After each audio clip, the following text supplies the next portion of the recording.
I literally cannot stop ranting. Game is like 6. That is if it does actually happen. If it doesn't happen, then I guess get 10 past 6 or 15 past 6 or 12, because these power cuts slap us at arbitrary times. It no longer operates in tandem with some kind of a schedule or a roster where you can anticipate that at the top of an even hour, it's going to be off, and at the top of yet another even hour, 2 hours later, it'll be back. Mabane, I got slapped by a power cut at 20 past 8 p.m. Kila mahareng adi edits. As a result, I have not uploaded anything on YouTube.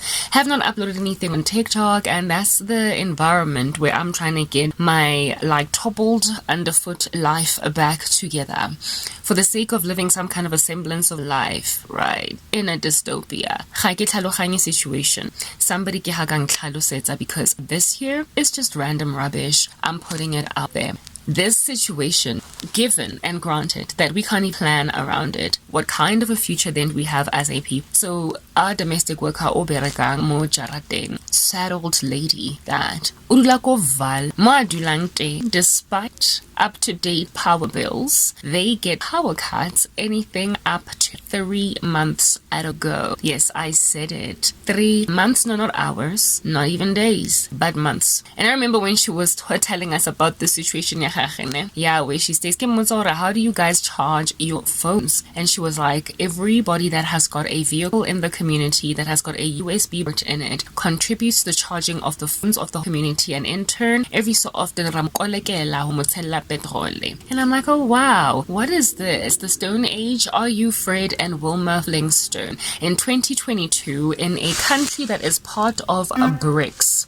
Brics, yes. Brazil, India, China, South Africa, and what I leave out is I stand corrected. What is Brics? Please bring it to me. Anyway, so the whole consortium, Brics, it was in order to propel forward, help along the general economic agendas of these countries, because they were considered, all of them, to be emerging markets. Well, what is this? Russia and China are superpowers, whereas Brazil, South Africa, and India, I did mention all of them. There's one that I'm leaving out that starts with an S, but anyway, correct me, right? I won't be looking at comments though on TikTok because I'm sensitive, so don't correct me. They embarked on this thing so that the superpowers can help out the countries that they most likely anticipated are going to do so well that they will catch up real fast, that they will do real well real quickly. And in all of Africa, the chosen nation to be the star kid was South Africa. S is South Africa. There we go. You're so forgettable, South Africa. That's just the thing. How in the world did it just not dawn on me that the S Brics is South Africa? Like thorough. That's how forgettable you are. You're an oversight. You have become a feather in the wind that blows, and you find it no more after Kausan. Whatever. South Africa being the little child discovered in all of Africa. Right? Brazil being the only child identified to belong to this monstrosity in South America. Herein lies the South Africa going on right ahead to pontificate random wicked agendas after brother Russia goes on right ahead and invades Ukraine. And you're like, maybe it's because of the whole Brics partnership. But then you look at Brazil, who was unhappy to proliferate or pontificate the agenda of the Russian invasion in Ukraine. And so Brics looks like it's a little bit shaky. And because of that, Mr. Bolsonaro is now facing a little bit of backlash with rigged governmental elections type setup thing with some other dude. I don't even know if he won, but he was neck on neck in an eerie capacity. They're literally trying to oust him. They're trying to oust the guy by making some other dude win the election, even though he is obviously the clear favorite of the Brazilians, much like what happened with Donald Trump in the United States. Everybody knows that was rigged, but anyway, whatever, let's move on before they go and they strike me on YouTube for speaking such a thing as that.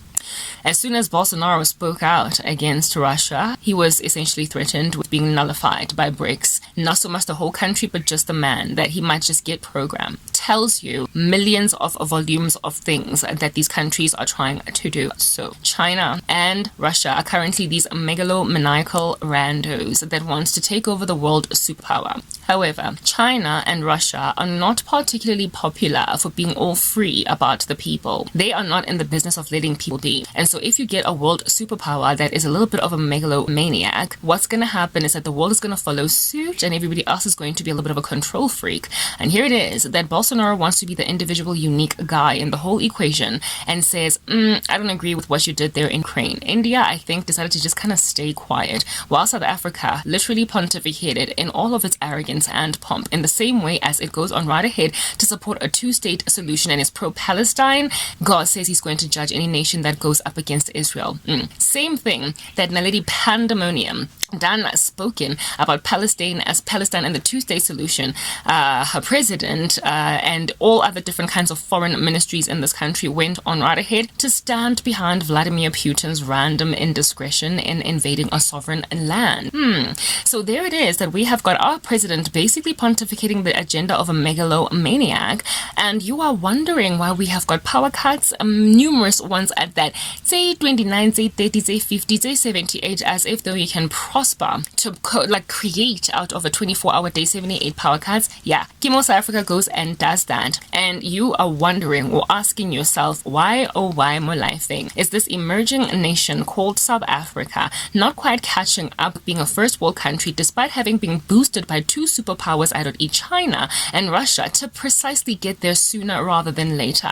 They earmarked us for growth, but somewhere along the way they got super nefarious, and so in all of their wickedness they then were like, you know what we're going to rather try and do is coup the liberties of the world. So now Ramaphosa is standing like in concert with global catastrophe against everybody's better judgment, and Bolsonaro is basically facing being booted out as the president because he dared speak out against Russia and China, of which are clearly megalomaniacal. Vladimir Putin, of course, has got a little bit of a pomp machine like King Kong on a mountaintop bashing his chest syndrome in saying, I'm going to take it whether you like it or not. And we all know what China is like and how they just absolutely love to intimidate Taiwan.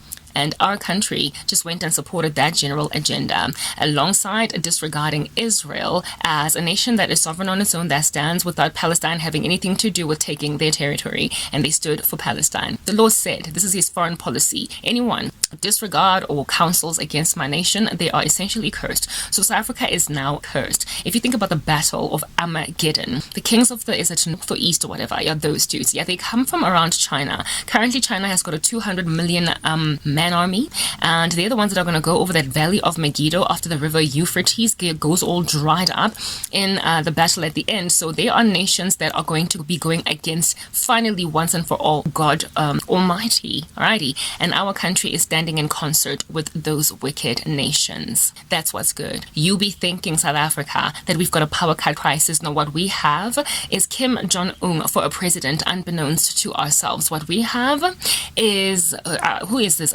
Jinping. No, not Kim Jong-un, that too, but what I wanted to say is President Xi Jinping. That okay? Alongside Vladimir Putin. They are our proverbial presidents. They are like the puppets behind the string of our president, and if Maposa does not do what is like regarded by these megalomaniacs, he's going to find himself strangely unwanted in the next election in favor of someone who's just going to get with the program. Yeah, well, if your nation is antichrist, my goodness, what are you doing thinking you're in a crisis? Rather anticipate yourselves as one that are in a dystopia. You are among the nations, South Africa, that are going to capitulate quite gladly to the mark of the beast, despite calling yourselves a Christian nation, because look at how you've made a saint of the living God with all of this intelligence and ability to indeed transform a general ecosystem. In squalor, you've made me live in squalor and persecuted me as a Christian, and yet you call yourself a Christian land. No, I'm sorry. You're like President Xi, who there in China is trying to write a communist version of the Bible and shove it down the throat of the underground church, or else. South Africa is living in a dystopia because that whole like conglomerated effort to come together under Brics is now rearing its ugly head. It wants what their ultimate goal was. It was never to first world country up Brazil or South Africa. It was to create out of the strongest economies in South America and Southern Africa, or Africa at large, into their little puppets, so they can finally once and for all make like Pinky and the Brain and take over the world. As megalomaniacal, freedomless countries that are going to one day come up against God in the battle of Armageddon. And you think we're not going, ha ha ha ha ha ha.